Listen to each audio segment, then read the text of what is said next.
Good morning. Good morning. What's happening, family? Welcome to the show. It is Michelle Bryant here at WNOV 868 106.5 FM. You are listening to Say Something Real. I'm sorry, I sidetracked. Television leaders call for emergency on downtown violence. Got some, uh, a lot to get to this morning. Before I do that, though, let me say good morning to the bros in the studio. Hey, fam, what's happening, Debo? How you doing this morning? Nope, I don't think your mic is on.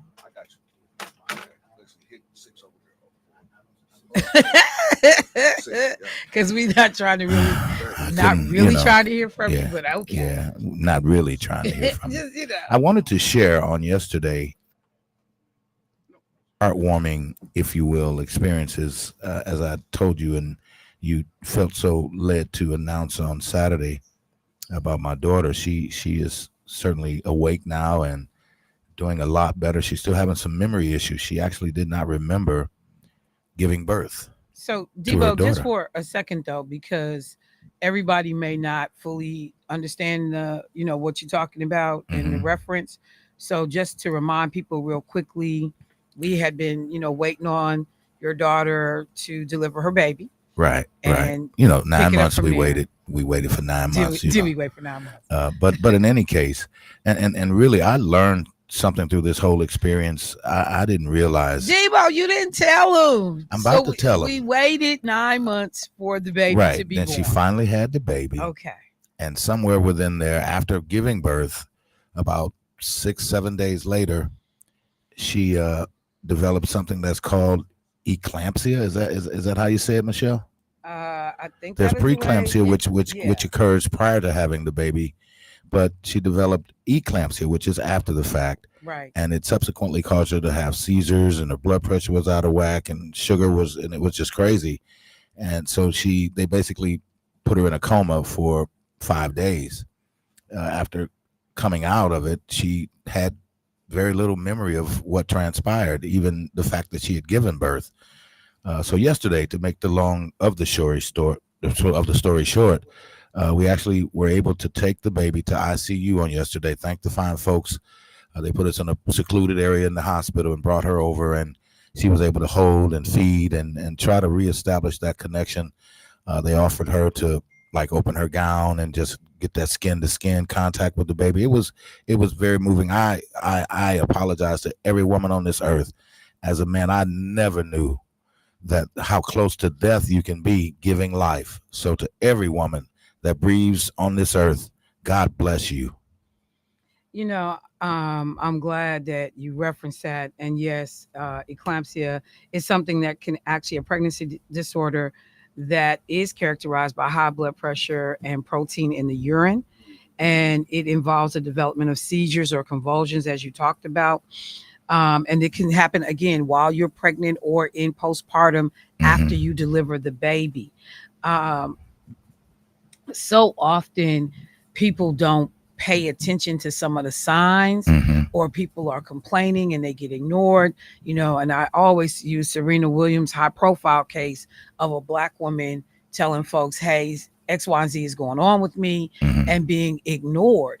But the other piece of that is not appreciating that, like, literally, when you, because it just has become so routine in terms of delivering babies, Hmm. that there is this window of opportunity for the life of that child and that mother to Hmm. be at risk, depending on what is happening with that pregnancy.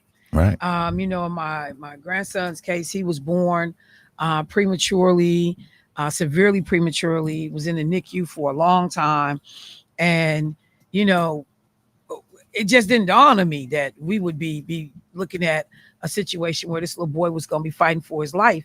And so I certainly am glad that your baby has come through it and is on the road to recovery, uh hopefully, in terms of that memory, regaining that, and like you said, that critical period of being able to connect with her child. But it is scary when you realize how close people come to death in some of these situations. So, yeah, bruz. Those two do's and a don't over there. No, I Yeah. just wanted to chime in to what you said because I remember when my daughter, about 7, 8 years ago, she was having my grandson, and that is true. Like you are closest to death in the process of giving life. But I had a situation happen. I was playing at this one particular church, and my daughter, she she had went into labor. She was going into labor, and I told them at the church that I wasn't going to be able to come to service because my daughter was in labor.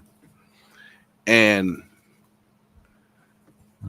the pastor looked at me and said, "Are you a surgeon? You could have came to church." And I'm like, wait a minute, hold up. My only daughter is in surgery. I'm her parent. You gonna tell me to leave my daughter at the hospital by herself to come to church just so you can have music? But you say that to me to while my daughter is in labor, close to like she can die in labor. So you say, are you a medical doctor? You could have came to church. I'm gonna cut your pay. Now, if I went on the radio, I'll really say how I feel. But just hearing Debo's story just did something to me because I could have lost my daughter. And you telling me, are you a medical doctor? You could have came to church. And I mean, even if I'm not worried about losing my child, She's having my first. but we are welcoming a new life Exactly. into our family. Exactly. So yes, I need to be there. Right. This is her first baby. I'm welcoming my first grandchild. So even if it's couched in, this is the happiest of moments. Right. Because it was back in the day, men were pushed out of the room, pushed out of the hospital, told to go smoke a cigar or just go wait and we'll bring you the news. Yeah. And a lot of men kept their head down, stayed out the way, and women pushed them out the way. So it's a relatively newer phenomenon that men are more involved, whether it's the husbands, partners, the fathers, brothers of women going through pregnancy. So some folks are still kind of like old school, set in their ways, don't fully appreciate what's happening. But thank God that you stood up and made that decision. Like, Listen here, and I'm gonna tell you something. I'm not gonna be here. Exactly. When my daughter was born 27, 28 years ago, I was there to cut the cord. When my son was born 23 years ago, I was there to cut the cord. When my grandson was born, I cut the cord. So you're not going to tell me you want me to come to church and I can miss something that I would never be able to see again. That's the first birth. You would never be able to see that again. And and I understand that, people trying to run a business and you worried about, the full totality of it. But at one point you do wonder, so when did that faith piece kick in? When did that I care for, my fellow man piece kick in? My humanity, my decency, when does that part kick in? Yeah, that part right there just is raggedy. If I can just be candid, that's a raggedy reflection.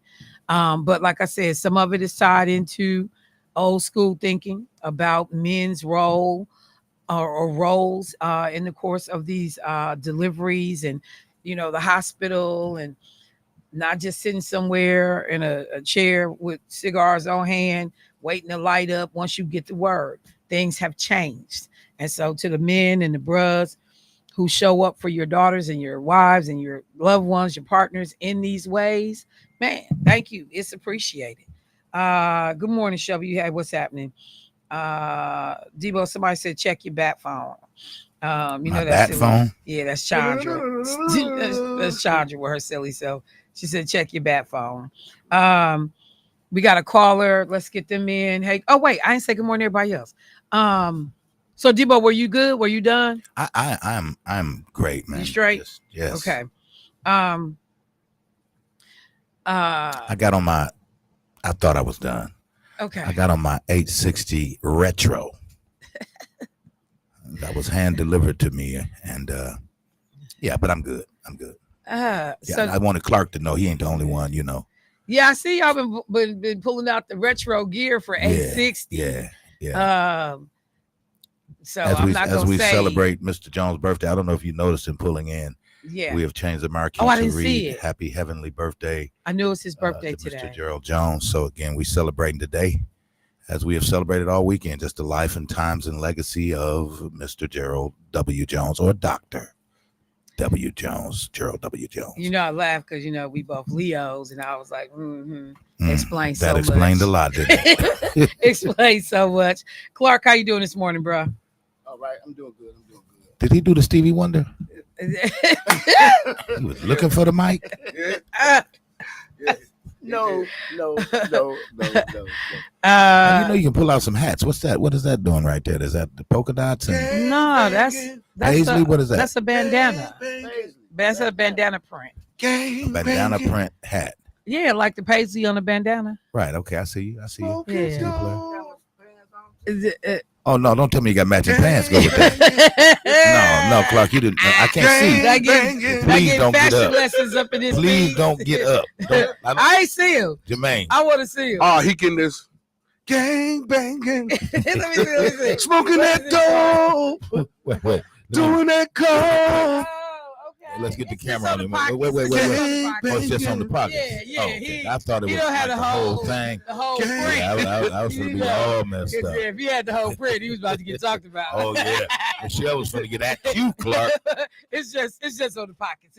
It's tasteful. What up, J Money? How you doing today, bro? I'm blessed. Look, she said, "Good morning." For the first time, I slept through my alarm. What y'all talking about? We just getting to Stove Shardy D. We was talking about Debo's daughter had a bout with eclampsia coming out of her pregnancy and had to be put in an induced coma. Well, has woken up, but talked about the loss of memory during this period and the opportunity for the first time for her to see her baby and connect since everything happened after she has delivered, and just the importance of that. And I actually pulled up some data because, just as a reminder, we talk about maternal mortality rates, and we hear that said, particularly on this station, quite a bit. Infant mortality rates, Black women's maternal mortality rates, and just to make that clear, that's the death rate. Mm-hmm. The mortality rate is the death rate. And so some of the data that I went and pulled up on the CDC, while you can still trust the data on the CDC, just want to thank Robert Kennedy for making you be scared now of what you get from the CDC. In 2022, 817 women died of maternal causes in the U.S., compared with 1,200 women in 2021. And they give data for a number of other things. But no, let me go to the World Health Organization. In their data, every day in 2023, over 700 women died from preventable causes related to pregnancy and childbirth. A maternal death occurred almost every 2 minutes in 2023. So this is world data. Really? But yeah, these numbers are crazy when you really, think about what this means. Maternal mortality, unacceptably high. About 260,000 women died during and following pregnancy and childbirth in 2023. Approximately 92% of all maternal deaths occurred in low and lower middle income countries in 2023, most which could have been prevented. And so you'll hear people specifically talk about in the Black community that those numbers are unacceptably high as well. And there are things that, like I said, are preventable that we, on both the healthcare provider side and our side as patients, that we need to be more conscientious about. And so you appreciate these conversations. You don't pay attention to them all the time, but what they say, until it comes knocking at your door. Let me go to the phone line. Hey, caller, what's happening? Good morning, Michelle. This is Angela. How you doing? Hey, Angela, how you doing this morning? I'm blessed. Good morning, Mr. Debo, Mr. Rylau. Good morning.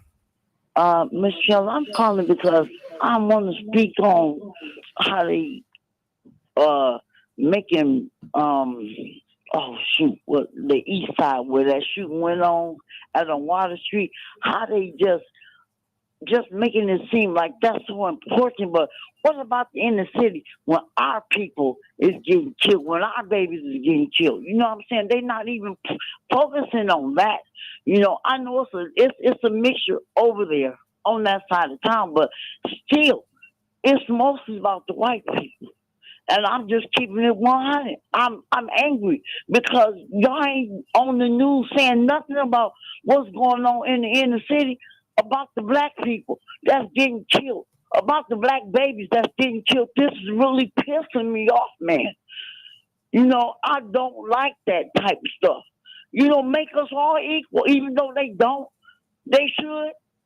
You know, that pisses me off, man. They so talking about the Water Street, Water Street, Water Street. What about Walnut? What about Valee? What about Brown Deer? What about them streets?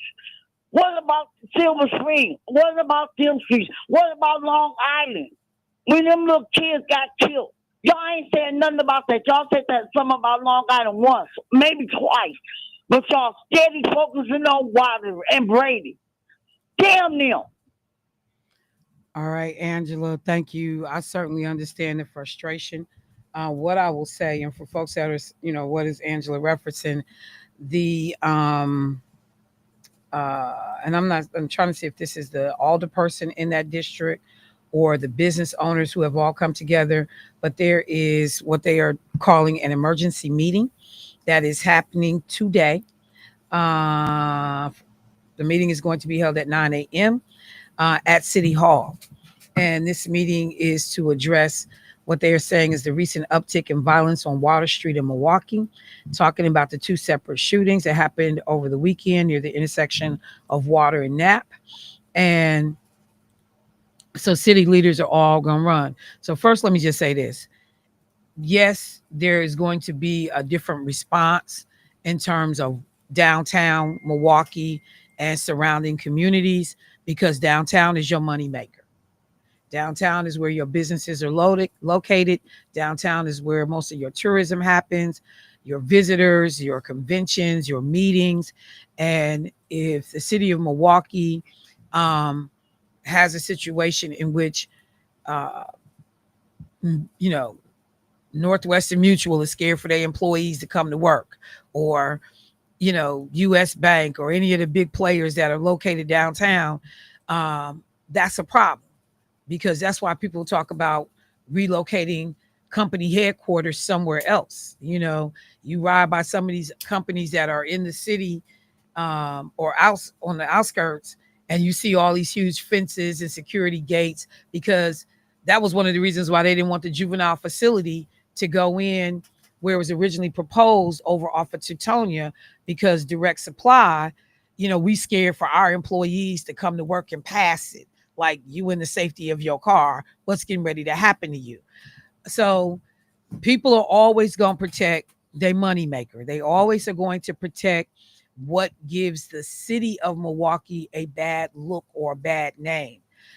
There have been people that have spoken out about violence in other aspects of the community, not to the extent, and sometimes certainly not with the amount of resources that go behind what you'll see for response onto Water, Brady downtown area, maybe even the east side.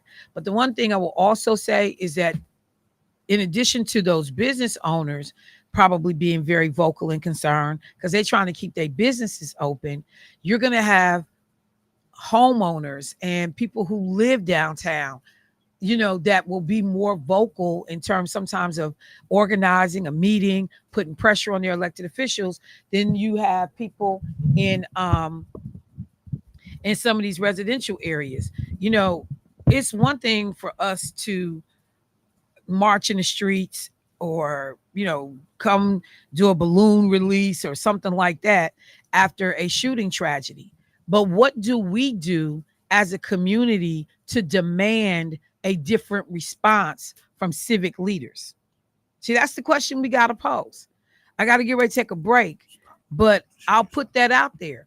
What do we do as a community after the shootings, after the violence? Because we read about it, we shake our head, we talk about it in the barbershops and beauty salons.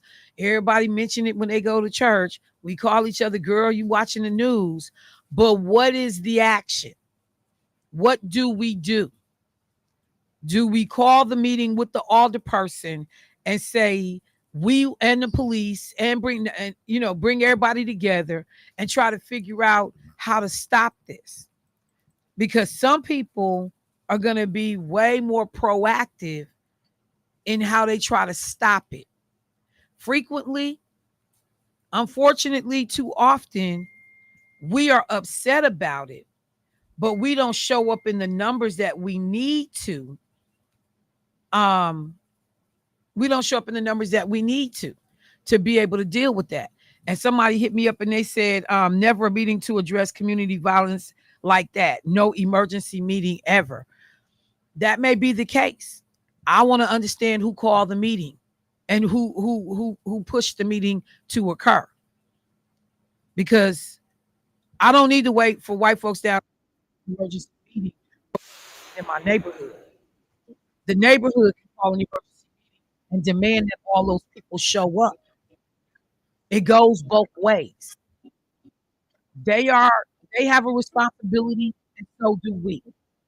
Because if you tearing up 107th Calumet, oh, it's gonna be a damn meeting. We calling everybody to the table. And if you don't come to the table, we gonna clown you and make sure you don't get reelected. So it goes both ways. But then again, you also got a degree of responsibility on constituents too. Who you put in office to call an emergency meeting on your behalf? Who you put in office? Who you put in office that got Midtown over there looking raggedy and atrocious with all that overall property? So the person who got put in office to be responsible for downtown is probably the person that's a part of raising hell. Who raising hell for y'all? Because they'll call y'all nasty and tell y'all to stop littering and talk about you like a dog. Well, who's raising hell on your behalf? District 7, Lee Franey's on the district that Jackson is sitting in now. If I get one more call because people say don't show up, seems unconcerned. People feel like they have been let down. Meeting on behalf of one whom I never met. Had never Who been has to the station, never they never called up returned my here, phone call. has never had any contact with us. And so I'm just saying. So before we go all ham on the meeting, we need to figure out what we're doing in our own community and why ain't nobody calling a meeting for you. That starts with your local representation. I'll be right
101.5 FM.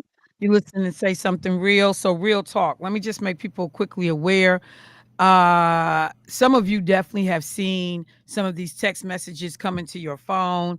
I took a picture, screenshot of one of mine that came 2 days ago, happened to be looking at the phone, and supposedly I had gotten a text message from the DMV. I'm sorry, from DOT, the Department of Transportation, telling me that I had unpaid parking tickets. That, oh, they got you too? Listen, they had got me, and I put my credit card number in. Oh, and then no. wait, hold on. And then what made me think was they asked for the PIN. So me not thinking, I put it in. Then I thought about it like, wait a minute, they don't ask for that. So I called my bank, canceled that card, and I just got my new card in. That just happened to me because I was moving too fast. Yeah, and that's what happens. That's what happens. That's why I wanted to make sure that I flagged it this morning. Thank you. Yep, because when I saw it, I started smiling. So some of the notices, they start off. The Wisconsin Department of Vehicles, DMV, final notice enforcement penalties begin on this date. In the case of the one that I got, it said they were going to begin on July 29th, and they were sending it to me on the 28th. And so our records show that as of today, you still have an outstanding traffic ticket in accordance with, and then they name some Wisconsin code. You know, these things can happen to you. And so when you look at it, it looks like the Wisconsin DOT website, because they give you a link to go to take care of this. But so this was some of the first things that for me, you know, y'all playing. They're going to suspend your vehicle registration effective July 29th. That's not how this goes. Suspend your driving privileges for 30 days. That's not how this goes. Go to, this was the tell for me. Go to a toll booth and be charged a 40% service fee. We don't have toll booths in Wisconsin.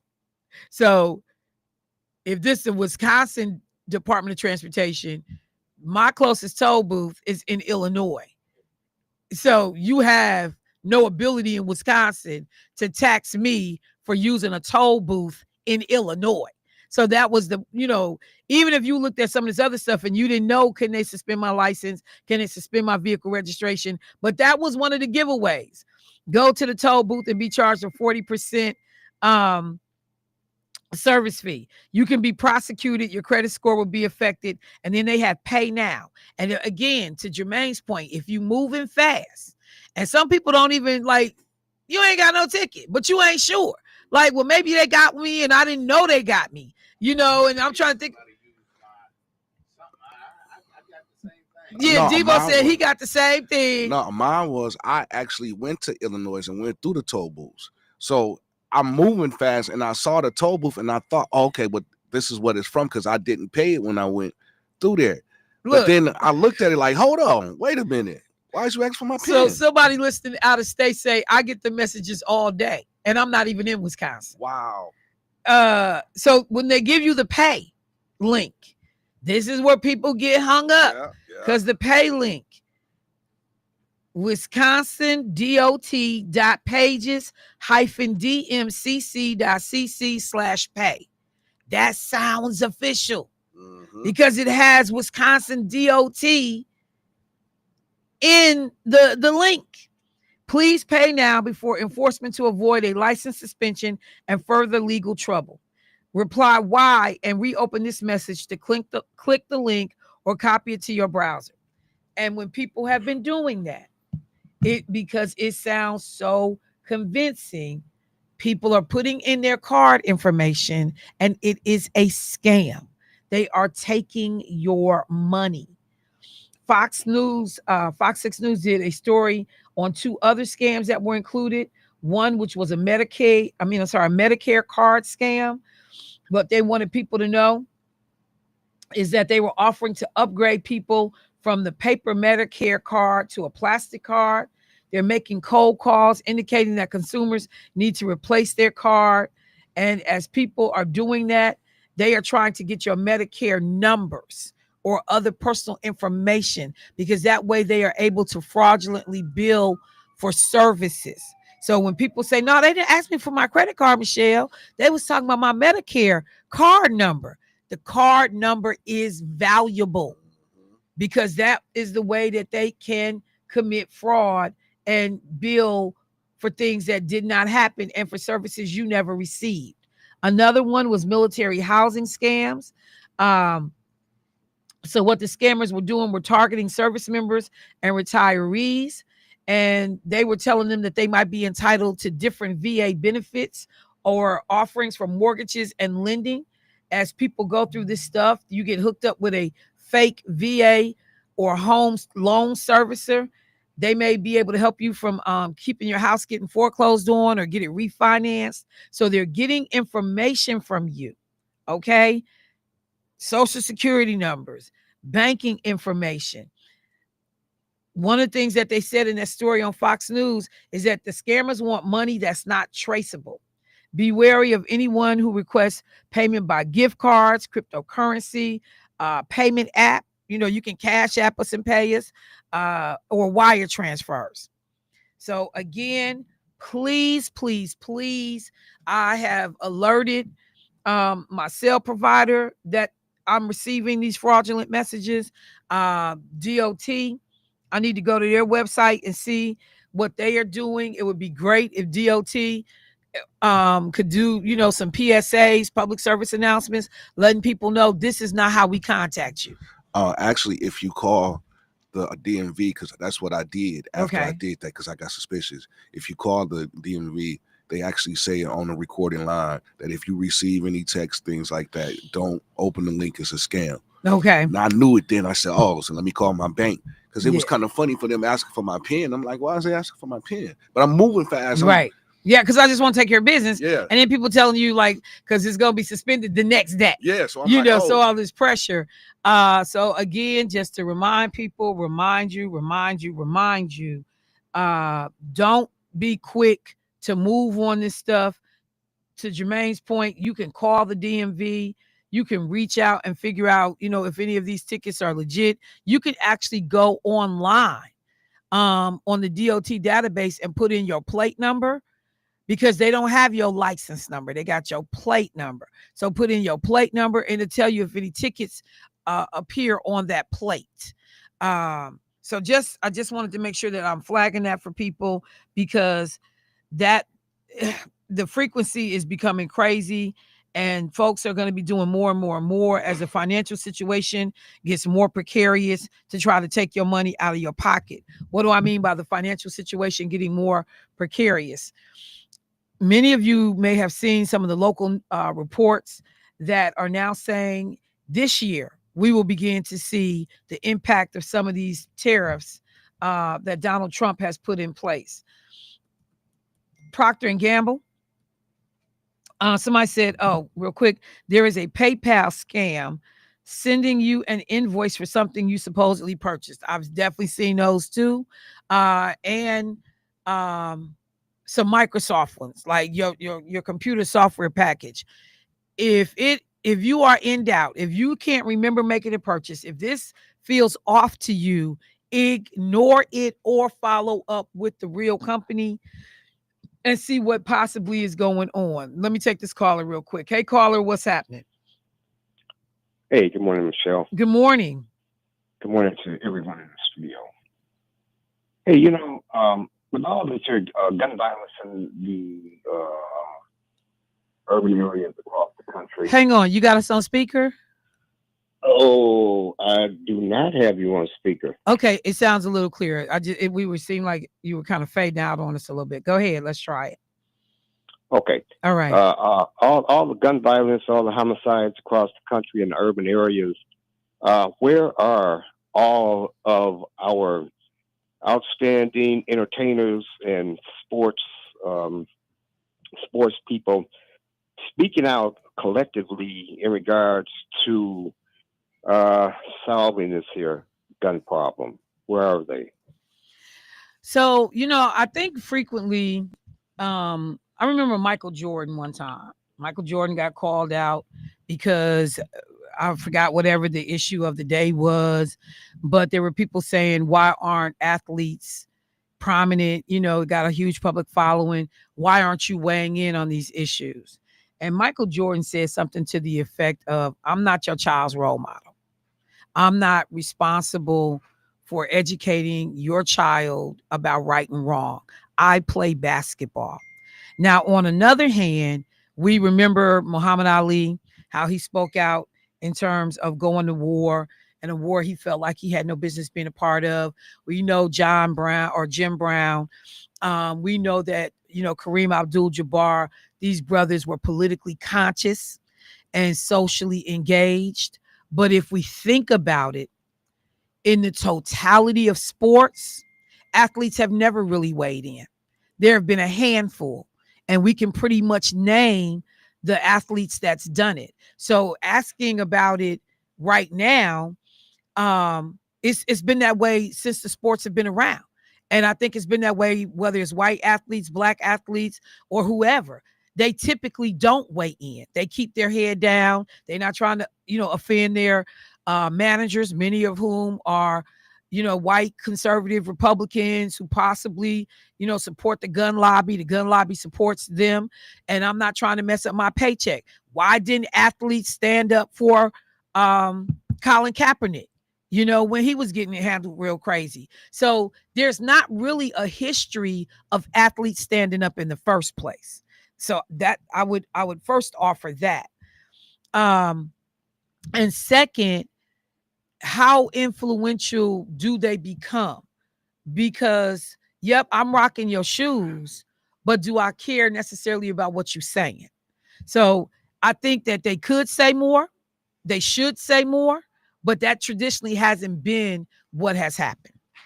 Well, I'll say that needs to change.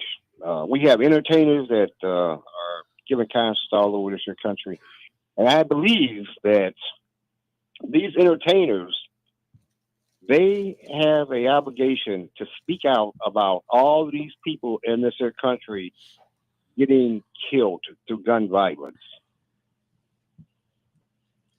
They do, because they got a following. They absolutely do. But I'm not there's responsibility on so many levels. We got business leaders and black folks that are doing very well right here in this state that won't open their mouth, that will not get engaged. They'll pay for somebody to, have a scholarship, but they won't weigh into some of these very issues. You will never see the amount of places I go and I see black people that are doing very well, who I never see at a community meeting, who I never see publicly weighing in on issues. They work for companies. They don't want to rock the boat. They don't want to mess up their lifestyle. They don't want to, be engaged on the grimy, gritty level. They want to do it from far away. It's responsibility across the board. So when we begin, and I know you're not singling out athletes, you're saying they should be at the table right. too. I'm not. Yeah. I'm seeing around everybody that's in the public eye, everybody that has that mic in their hand. I'm calling out all of the people that can make a difference in regards to the gun violence in the United States. Thank you. All right. Thank you, bro. I appreciate that call. No, it is definitely frustrating, but it just has not been something that, like I said, we can count. We can still count pretty much on probably two hands, maybe three, the number of high profile athletes who have spoken out about civil and social justice issues. They don't do it.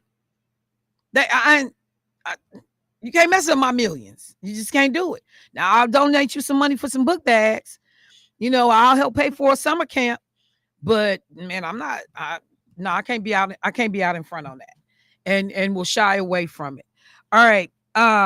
Somebody hit me up and said that they will be watching. They agreed with Angela, and that another police chase that killed an innocent person. I will be tuned in to channel 25. Hang on. Trying to see if they can make a public comment on channel 25. So you can watch this meeting on the public access channel for the city to try to make a comment regarding public safety. So Deborah excellent point. I can't physically get to the meeting, but I can try to weigh in. So thank you so much. Let me go to the phone line. Hey, caller, what's happening? Hello. Hi, good morning, Michelle. How are you? I'm fine. How you doing this morning? I'm good. I was listening to the caller about celebrities and athletes coming out speaking up against things. For me, I remember back in the day that you didn't know anything about a celebrity or athlete unless you had a subscription to Ebony magazine, and that was good enough for me because so many other celebrities, especially Black celebrities now, that's why we're so disappointed because we didn't know that they thought that way. Not that they don't do good things for the community, like you said, but they do them behind the scenes to keep that check coming. And I'm fine with that. Because I don't know if people realize they don't live the life we live. And most Black celebrities, the more famous they get, the less Black people they're around. I don't want them speaking for me. And well, that was just my comment. Thank you very much. Okay, thank you. No, I understand. I remember, and you damned if you do, you damned if you don't. In some cases, LeBron James spoke up about certain issues that he was seeing, and he was told by, a on air personality to shut up and dribble. Because people who want to even minimize the value. So yes, while your community and your followers and supporters, they hear you, and that's really who the message is intended for. Now I got to battle people in the mainstream press who got a political agenda, who trying to mess up my name and trying to basically call me an idiot and a dumb jock and telling me to shut up and dribble. It's a fine line that you walk when you in the public sphere like that about how it's going to be received. Let me go to the phone line. Hey, caller, what's happening? Yeah, it's Pauline, and just want to say I've been listening to your show for the last month or so, and I really, really been enjoying all the topics that you've been talking about. It's been educating me more and more.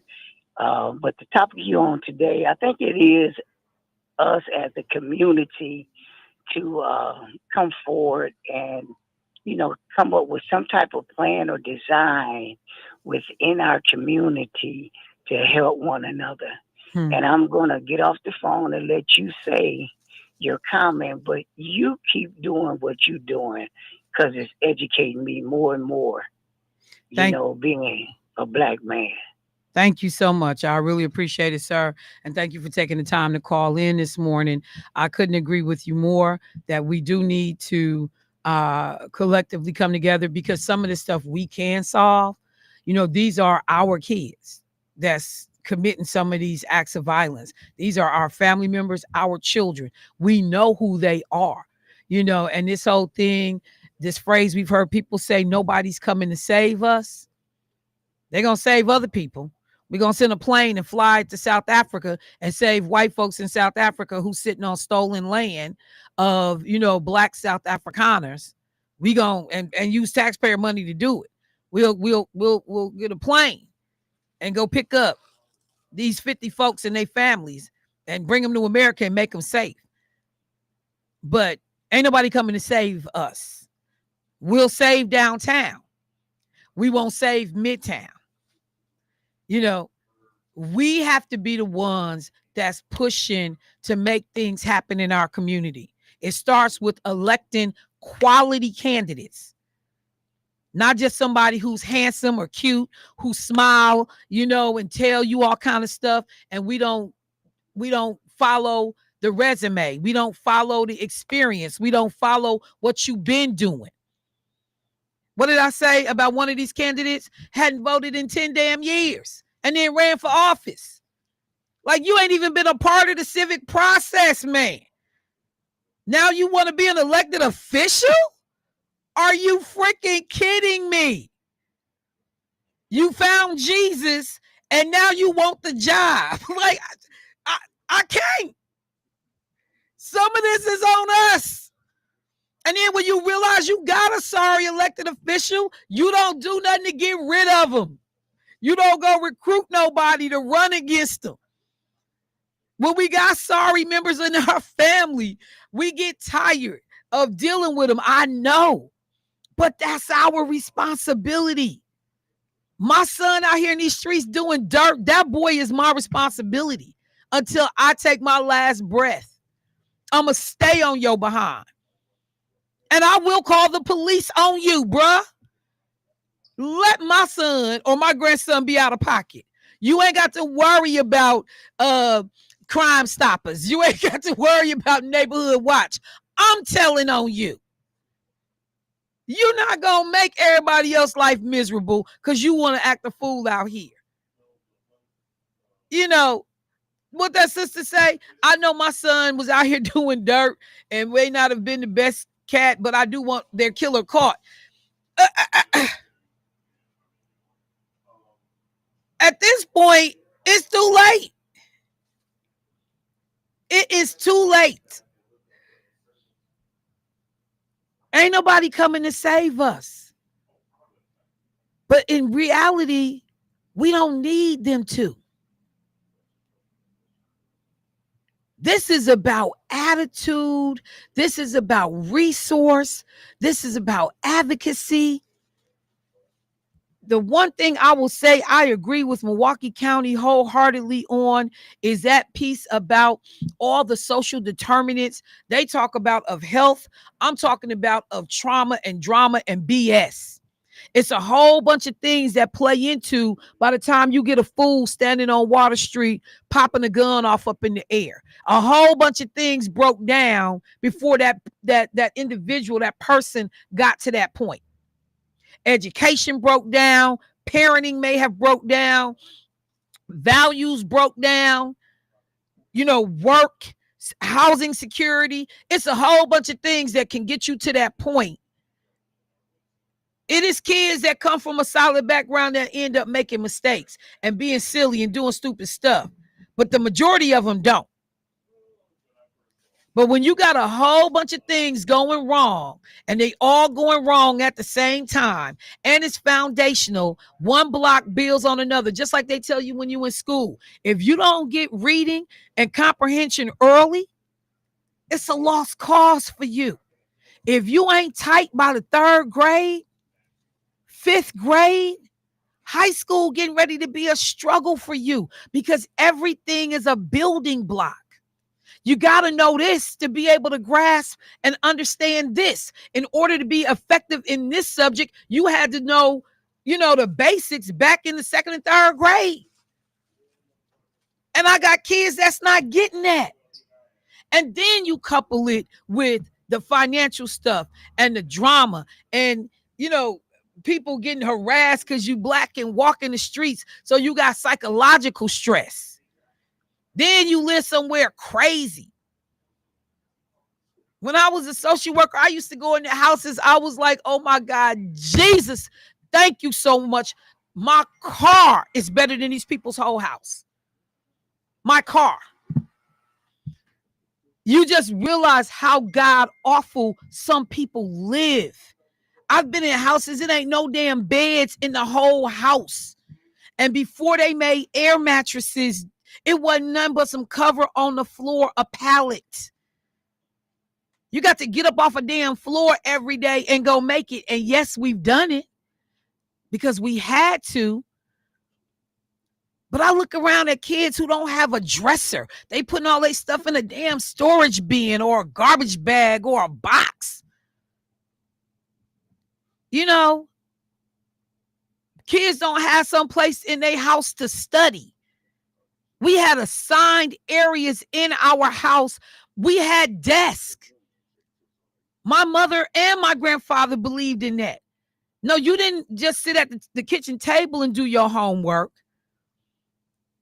They put stuff in our rooms where you could sit and you had what you needed to do your homework. These kids now sitting doing their homework on the living room floor at the dining room table while the TV on and this interference. Like, y'all, We could fix so much of this ourselves. We say we care about stuff, but look around your crib and see if your house reflects what you say you care about. Because I got people who spend more damn money on video games than they spend on educational resources for their children. I got people who spend more money on clothes and gym shoes than you send on putting money in the bank to go to college or go to a trade. So I'm only going to get so hot with the people downtown because some of this, nobody downtown helped me raise my son. He understood your problem is with me, bruh. It ain't nobody in the street gonna create a bigger problem for you than me. And the folks around you in your circle that I picked to be in your circle, we will all bust your head on sight, figuratively and literally. I'll be damned if you're gonna get out here and act a fool. All right, I'll be right back.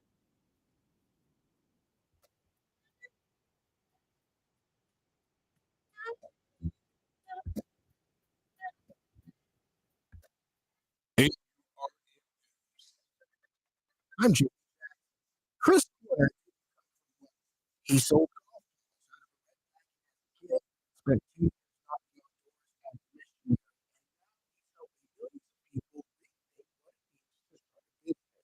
with and you know and so stuff and trying stuff and not being afraid of failure. I think like the exposure I'm Chris,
All right, family. We have callers that held through the break. Let me get them in. Hey, caller, what's happening?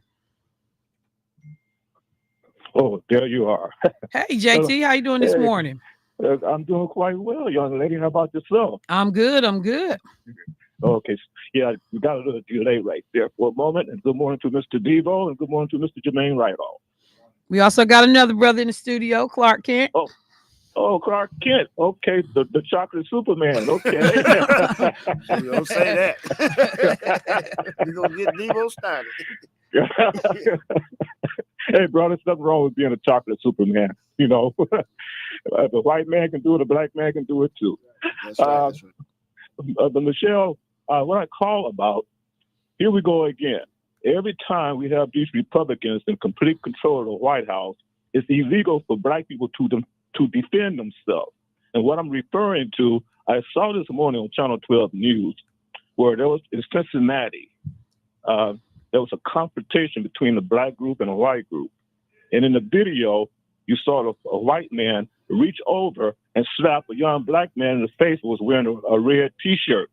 Okay? So he reached over, slapped a young black man in the face that was wearing a red T-shirt. And once he did that, all hell broke loose because the black folks came after him, knocked his butt to the ground, stomped him. A white woman jumped in it. She got knocked out and laid on the ground.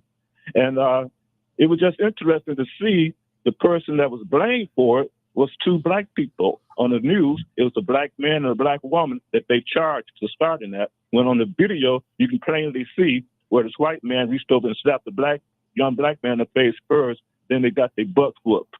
So, you know, here we go again, right? It's illegal for black people to defend themselves. I don't know if you've seen that or not yet, Michelle, but yeah, it was on Channel 12 News this morning.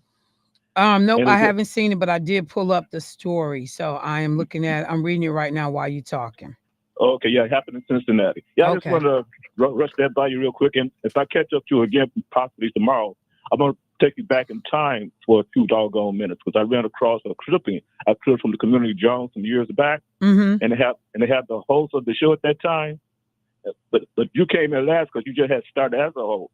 But there was a few people ahead of you at that time. So when I called in again, I take you back in time in history, and you probably remember some of these names that was there when you first started. That was Coach Jerry Diddle, you know. All right, but thank you, dear. You have a good day now. Yes, sir. I appreciate it. Yeah, right now I'm looking at the story, and folks like, outraged, the violence downtown Cincinnati. They talk about people all basically stomping and jumping on somebody. They said, but see, again, protecting the image of downtown based on information. It was not connected to the Cincinnati Music Fest, the local Reds game, the Big Three tournament. Like, they making sure that they separate downtown businesses from the violence. And no, you don't get any mention right now of the white man slapping a black guy at this event, or at this interaction. Oh, here it is on Facebook though, where people that are watching, they talk about somebody getting slapped. But then, of course, you got white folks saying, well, just because someone got the worst end of an altercation doesn't mean that you should be able to riot. No, you slap me, it's gonna be, and I ain't do nothing to you. Yeah, you're gonna get some problems too. So anyway, I'll look at it, but I mean, these stories just don't stop. They don't stop. But I wanted to hit a couple of other things real quick. So let me just say this, because these tariffs are getting ready to have a real impact and effect, playing further into some of the things that I talk about, frustrations in homes, about the affordability, the perceived opportunity to climb into the middle income brackets, having the American dream, people who thought Donald Trump was coming to save them, including white folks who voted for Donald Trump, but some of the black folks who thought, oh, stimulus check, I'm gonna get another check, or Donald Trump's gonna do this, he's gonna clean up the immigrants and get rid of them for me, and my life's going to be easier.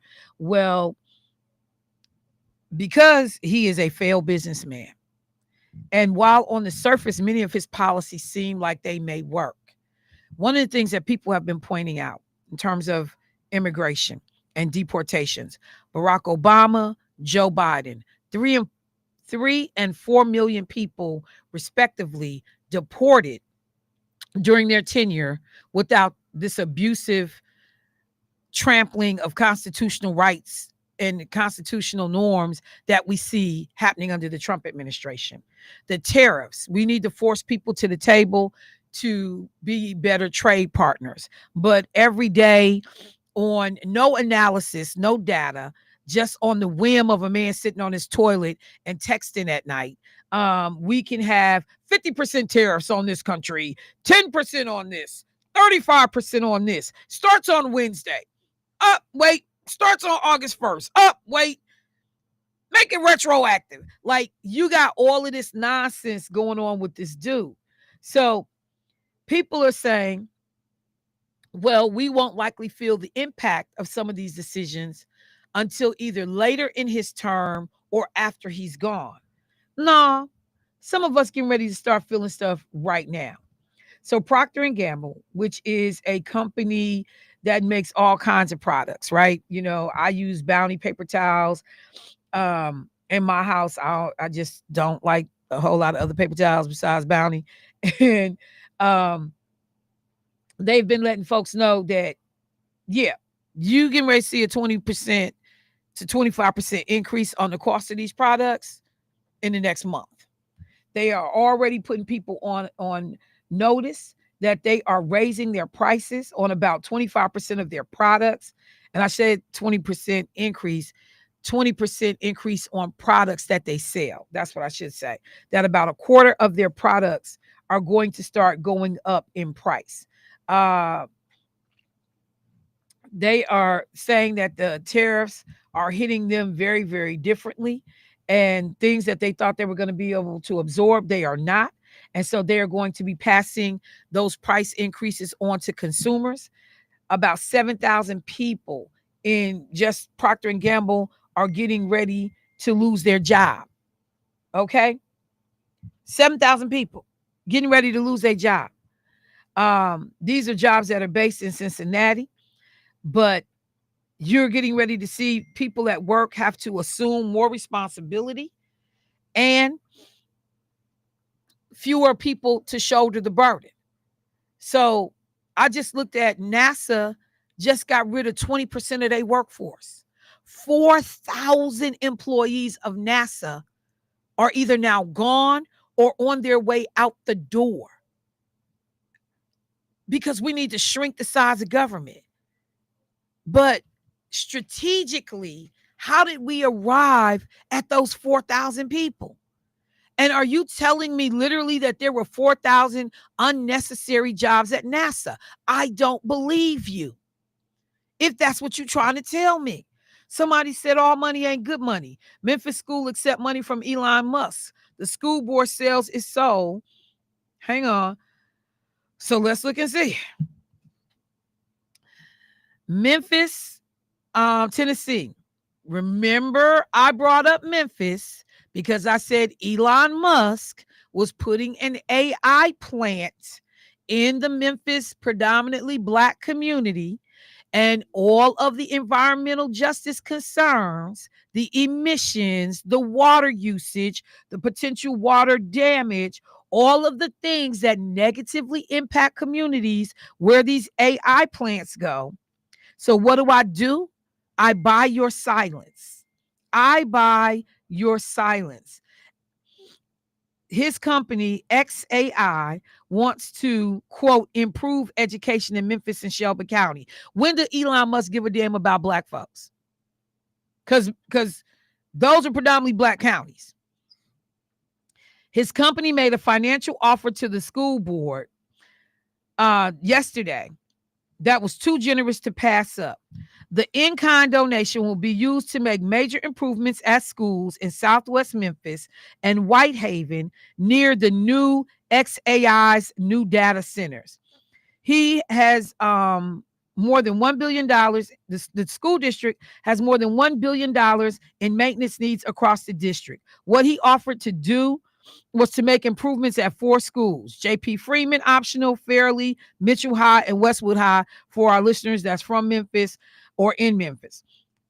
The improvements discussed during the school board meeting includes new HVAC systems, windows, improved lighting, landscaping, new athletic fields, and scoreboards. But to the idiots at the Memphis school board, while you're getting a new scoreboard and a new football field, you letting somebody come in and pollute your community and potentially put cancer-causing particles in the air to kill their mom and daddies. Like, do you? Oh my God, Jesus.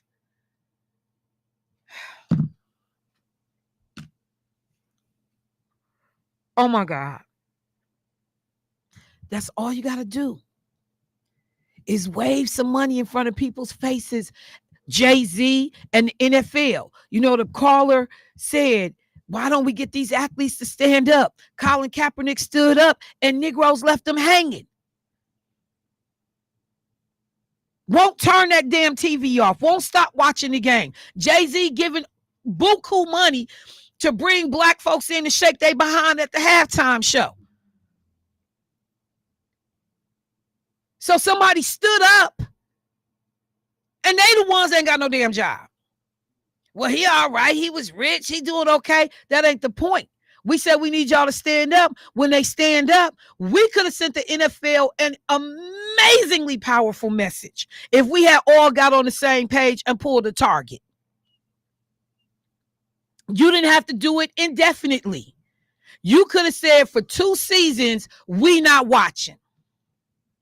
I don't give a damn if my daddy playing. For 2 seasons, we out. That level of discipline. You think the NFL wouldn't have noticed if black folks tuned them out for 2 seasons to support Colin Kaepernick and what they were doing to dismantle, anybody that was willing to speak out on issues relative to black men or black people?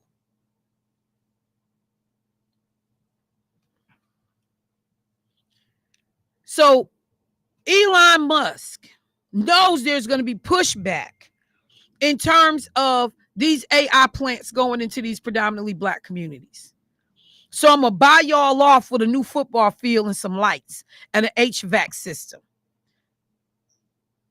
But if we were prioritizing and funding stuff properly in this country, a school wouldn't have to be lured in by a private investor to be able to make sure their kids ain't hot during the school year. And in Memphis, it's hot more than it's cold. But because we don't adequately fund education, what did I say? All of those things that the county talks about, predeterminants to health, predeterminants to not getting in trouble, predeterminants to staying out the way. We don't do it. We're not doing it. Because if the school district was properly funded and they had what they needed, Elon Musk could be told to kick bricks on his offer, because I want you to look over here and forget that I'm potentially getting ready to come in and poison the environment in your community, because that's what's getting ready to happen. Yeah, you could have passed on that. Your kids been damn hot. Put some fans in there. They been hot.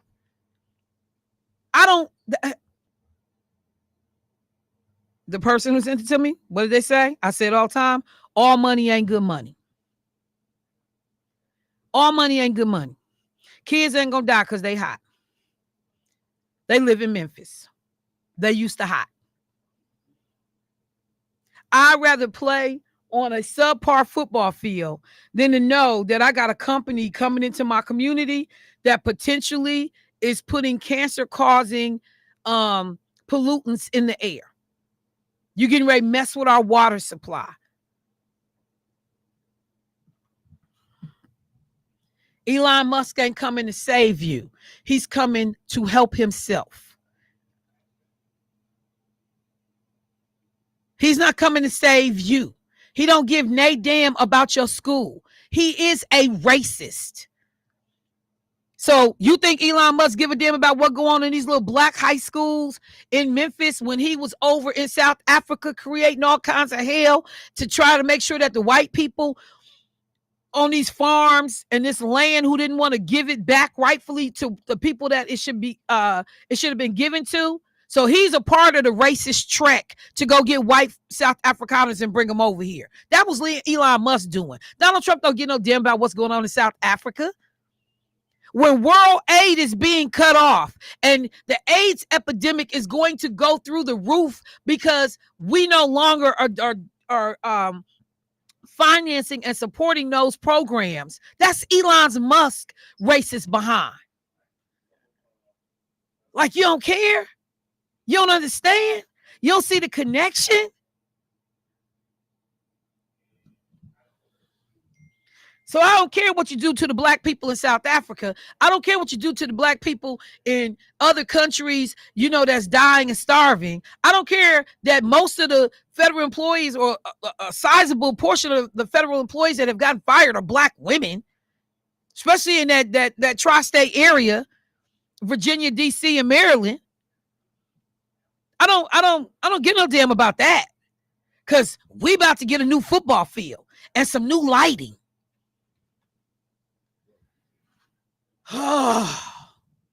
It's exhausting. It is absolutely exhausting. So I'm gonna take a break and drink some water. Come back so we can finish having this conversation. I'll be right back, y'all.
jewelry, women's hair care, just kind of like odds and ends.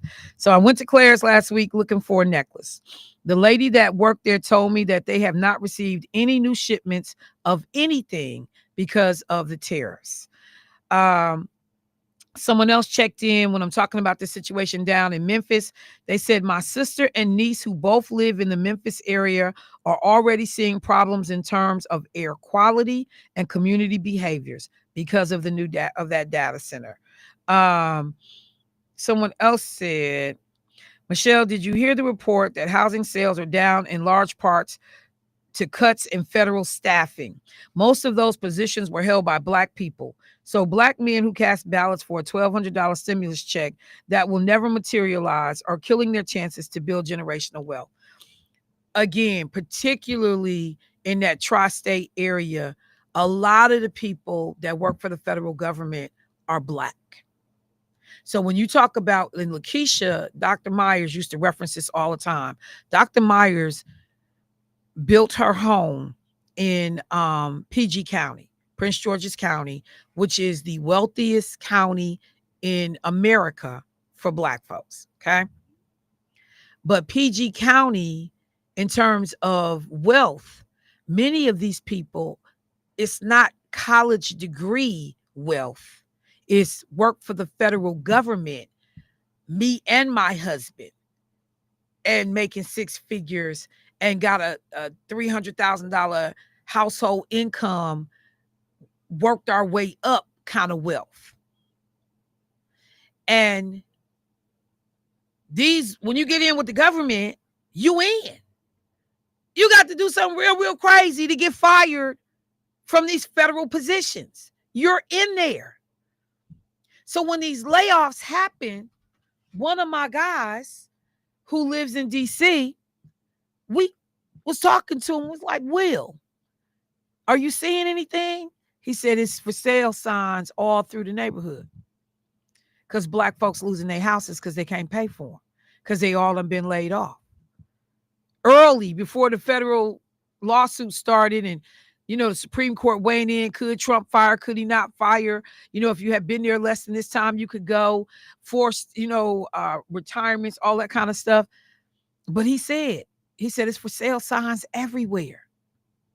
So to the point of that person who texted me, yeah, our community is being hit right now. I think some data came out that said that right now, Black women are having the highest unemployment numbers because many of us had government jobs. Many of us had government jobs. Somebody said, and many of them will have to take a loss on the value of their homes. You absolutely right. It's not a seller's market. It's a buyer's market. Some of them are going to just lose them outright and catch a foreclosure. What happened here in Wisconsin, in Milwaukee in particular, when the housing crisis hit, Black folks lost a whole bunch of their wealth because we lost our houses. When everyone else has recovered and bounced back from the housing crisis, guess who didn't recover? Guess who has not bounced back? Guess who, or how many of those Black families who lost the homes that they owned have been in a position to buy another house? Most of us have not recovered. Most of us have not bounced back. Many of us are now still renters and will probably remain renters. So these things cannot be ignored. We have to pay attention to them. And the other thing I will say, which is definitely even more frustrating. Remember when I was at the NAACP conference and I talked about meeting people from all over, and I met the folks from the Southern Environmental Law Center. One of the things that they said about Tennessee, and Memphis in particular, that they were partnering with community-based groups to protect Memphis residents from air pollution as the majority Black city remains a hotbed of industrial activity. In coordination with Memphis Community Against Pollution, they had pushed Shelby County to curb emissions of ethylene oxide, a colorless, odorless gas that can cause several types of cancer, at a sterilization services of Tennessee facility that has since been shut down. And earlier this year, they stopped Memphis Urban Woods plans to locate a wood waste incinerator with little or no emissions controls in a residential area. So these people wanted to come in and put a incinerator, a waste incinerator in the middle of a Black residential community. And they were able to stop it. Do you understand what I'm saying? If you see businesses setting up shop in Black communities, I swear to God, this sounds crazy to say out loud. I'm always looking at you sideways, depending on the type of business that it is. If it is an industrial, commercial business that, we're talking about a plant needs to be built, and pay attention. Because people are talking about right now what kind of soil damage and chemicals have been left from Master Lock when they were here, and other major plants and corporations that have left environmental gook in our neighborhoods, for lack of a better way to say it. Well, I could say it better, but I'm just not going to. Y'all, we a dumping ground. The mess that you will never see in the suburbs, they get away with putting it in Black communities. And then because we're desperate for tax base, we're desperate for, employment and business, we allow stuff to happen in our community that other communities, because they are better positioned, would never allow. And every day we doing something to further help kill us. Speaking of killing us, I don't know how many of you saw this story on the news about what they are calling gas station heroin. If Keon was here, he would say heroin. But decades before it became known as gas station heroin, and I'm not sure if I'm saying it right, but tianeptine was prescribed to treat depression in dozens of countries. Now, U.S. poison control centers are reporting a dramatic spike in cases in this drug that isn't FDA approved, and one that authorities warn poses overdose and dependency risk. You can go into any corner gas station and buy products that say Neptune's Fix. And it says right on the cover, tianeptine tablets. This is to help you stay awake. So truck drivers, third shift workers, folks who, like I need a boost and they go look for energy drinks. That is one product that has this drug in it. They have the tablets. They have what they call the elixir, the liquid form. So you see them little shots that people can buy. Purple Magic, Pegasus, Red. I've seen that. TD, Mega Extra Strength dietary supplements. I've seen those. This stuff called Zaza, Tiana, all being sold in our local gas stations. If we go in stores right here in the Milwaukee community, you're going to see a whole bunch of energy boosters, energy drinks. I never drink that stuff. I never would put that stuff in my body. And people are like, no, Michelle, it's okay. Never. If I can't get it done with coffee, no. So a growing number of states are now banning this chemical. But this stuff is found all over the world. And they said it has the impact and addictive behavior of heroin. Think about that. Being sold in U.S. stores as what they call a nootropic or nootropic, a substance promising to enhance the user's mood and cognitive function. So you're going to wake up, you ain't going to be depressed, you're going to be able to move around more. But these things can cause dependency. You can suffer from withdrawal, but the packets are colorful. You got kids using them on their way to go to school. But how has this been allowed to be sold in this country on corner stores? Who was looking the other way when this drug, an antidepressant in many cases, is being allowed to move around? Let me go to the phone line. Hey, caller, what's happening?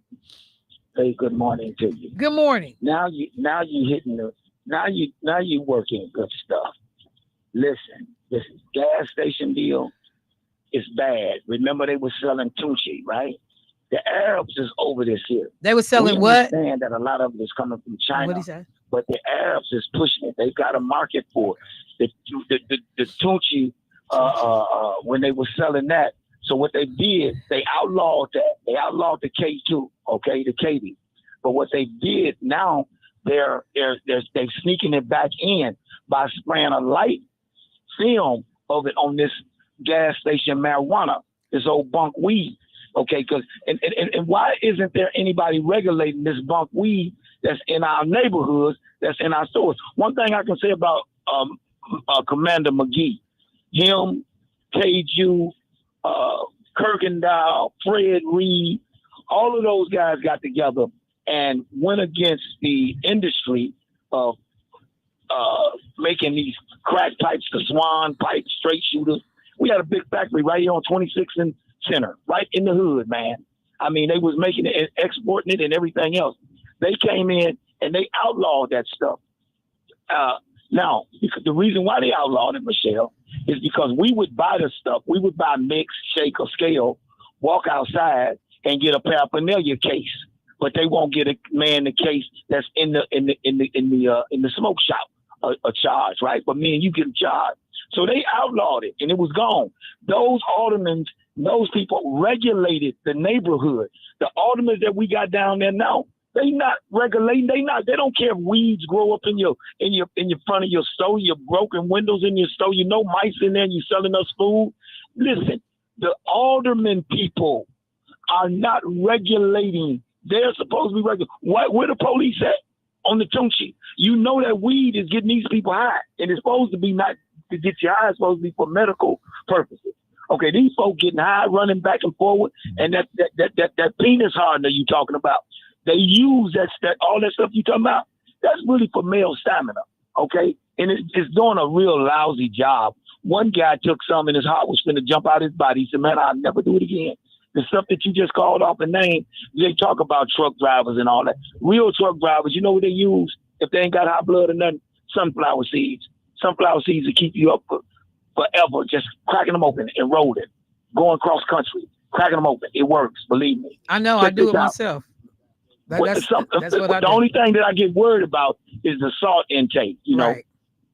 That's what's scary. But the sunflower seeds will keep your butt up, and that other stuff is for enhancer for stamina. And most men, if they pace themselves in doing a romantic encounter, they would probably be a lot better and change position and just do it. It's an experience. You have to be experienced. So let them keep taking that medicine, falling dead from heart attacks, and we got nobody that's out here monitoring it. I hope the alderman is listening.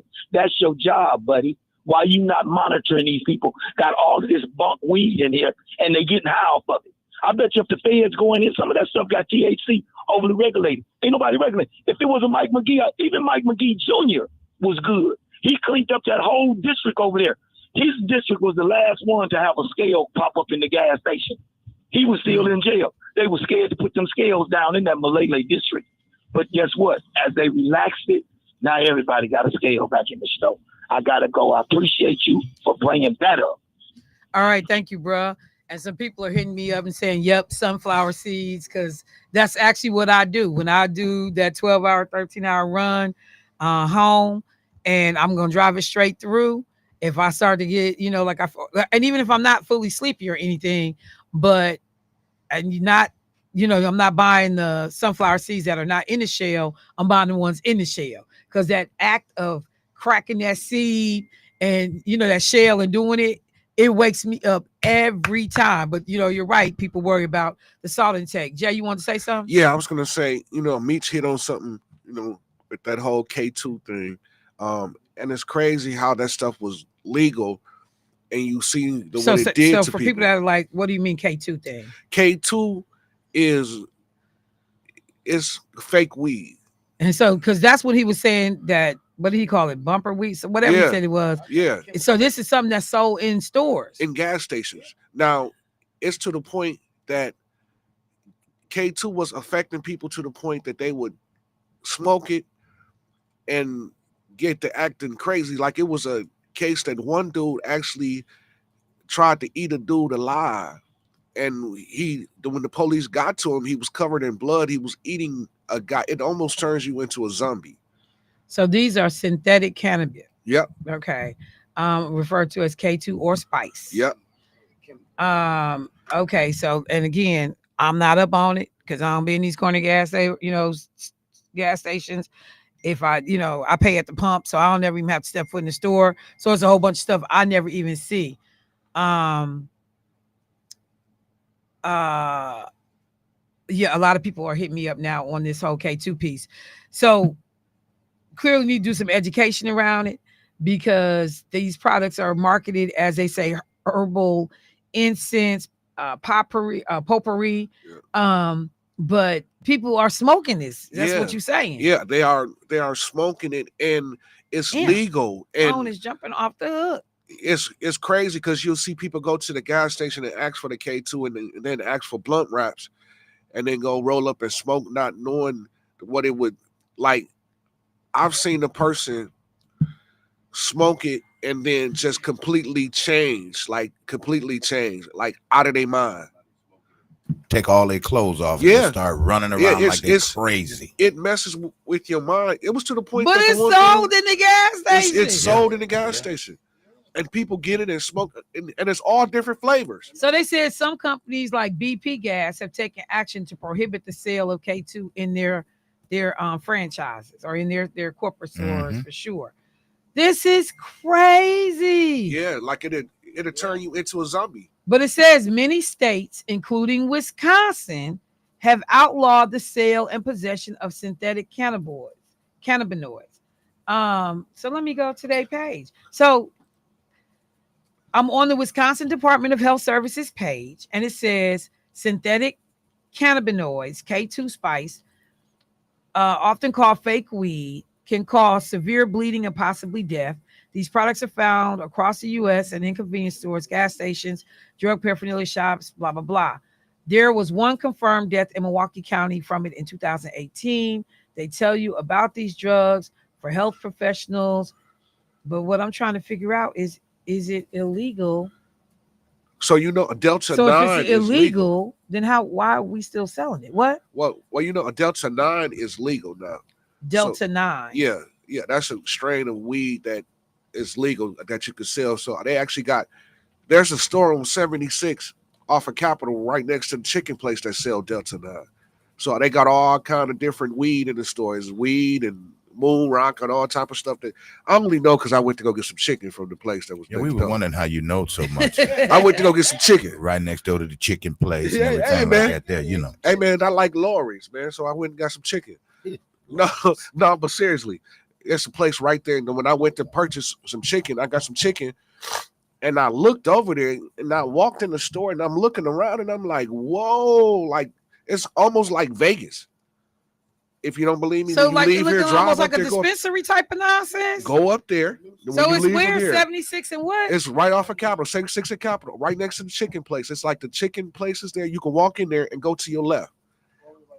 And over there by Bouchard. Just think about that too. We're gonna place the weed, the right in the hood, weed right in next the hood. to the chicken. Of course. Come on. Think about it. I'm telling y'all, we be getting targeted, man. Yeah, that's true. Because I saw it. So they said like these names, and I've seen these names now that I'm thinking about it. Black Mamba, Bling Blang Monkey, Bombay Blue, Climax, Cloud 9. They actually got one called Keisha Cole. Yeah. Matrix, Phantom, Scooby Snacks. They got one called Death. Okay, so why would I want to smoke something that say Death? Let me take this call real quick so I can get out of here. Hey, caller, what's happening? Hey, Michelle, this is Angela. Hey, Angela. I'm calling back because, it was a store that was on Hampton. I had a friend of mine. It was a young lady. She was hooked on that synthetic weed. Yeah. Man, she went crazy. Yeah. And then there's a house on 27th and Burleigh. it's a rumor house. The landlord buys this stuff and gives it to her tenants because these are mental patients though that she dealing with. She giving them this stuff. And I'm busting her out because I've seen it. Unbelievable. I have a friend of mine that was going over in that area, you know, and he was explaining to me, this is what the lady do. This is what she doing to her tenants that live upstairs. At this house is right off the alley. Okay. Yeah, Okay. that's- Thank you, Angela. That's crazy. And Okay. look, and people are hitting me up right now, talking about someplace over the old Kenny Rogers restaurant plot. Let me see. K2 is what I think that girl was on. It's not a psychoactive until it's converted to THC. But clearly it's doing something to your mind. Yeah, like Yeah, it's doing something. like you can Uh, actually Google, because they got the actual video of when the officers. I forgot where this happened, and I think it was in Cleveland somewhere, that the officers pulled up on the guy. He was on a sidewalk and he was eating a man, like he was blood on his face and Oh, I everything. saw that. I saw Yeah, that. and he was eating. That So was a they while actually ago. had to kill him. Yeah, they had to shoot and kill a guy. People are talking about, yep, the gas stations are all over 76 in Silver Spring. They also got it up there. Somebody else said the Delta 8 and Delta 9 is legal Yep. because it is 0.3%, I guess, in terms of whatever this content is. You know, e-cigarettes, again, targeted at young black kids, brown kids. Um, Remember one, when they closed down and like did a whole drug raid On on food time food on Hopkins? yeah, because they were selling. And They that were selling shit hasn't scales. been open since. Yeah, they were selling scales out of here. It was all types. at the grocery store. Right Yeah, on the Hopkins it Avenue, was right on the corner. it was paid to. Yeah. And And they were still selling. So Yep. see this. So I gotta end the show. This is what I was talking about in the beginning. Some of this is on us. These are things that we can control because if y'all are fighting all these different stores that sell this stuff openly, and we're saying, I don't care what they say, they don't see. We see it impacting and changing people's behavior. Then we should be arguing and getting our lawmakers to outlaw this stuff because there are states that's banning. I don't give a damn if the FDA say it is or it isn't. We don't have to allow it to be sold in our community. This is something we can do, and some of these kids is probably doing this and then helping that ignorant behavior. So, okay, I see we got one. All right, I will. Y'all messed me up for today. Y'all messed me up for today.